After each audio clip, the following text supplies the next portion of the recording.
Mango fish curry. ഇത് വേറെ style. വെളിച്ചെണ്ണ ആഡ് ചെയ്തിട്ടുണ്ട്.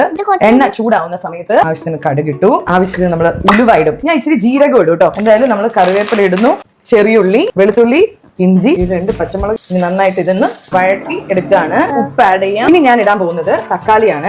ഈ സമയത്ത് മസാലകൾ ആഡ് ചെയ്യാം. മഞ്ഞപ്പൊടി, മുളക് പൊടി നമുക്ക് എരിവിനനുസരിച്ചാണ് നമ്മൾ ആഡ് ചെയ്യാം. മല്ലിപ്പൊടി ഇത് ടീസ്പൂൺ ആണ്, ടേബിൾ അല്ല, 2 സ്പൂൺ ഇട്ടു. ഓക്കെ, നന്നായിട്ട് ഇത് ഇളക്കണം. ഇതിൽ നമ്മൾ കൊടംപുളി ആഡ് ചെയ്യുന്നില്ല, നമ്മൾ മാംഗോ ആണ് മെയിൻ ആയിട്ട് ആഡ് ചെയ്യുന്നത്. ഈ ടൈമിൽ നമുക്ക് മാംഗോ ആഡ് ചെയ്യാം കേട്ടോ. നന്നായിട്ട് ഇത് വഴണ്ട് വന്നിരിക്കുന്ന ഈ മസാലയിലേക്ക് വെള്ളം മാറ്റി വെച്ചിരിക്കുന്ന ഫിഷ് ഇടാൻ പോവാണ്.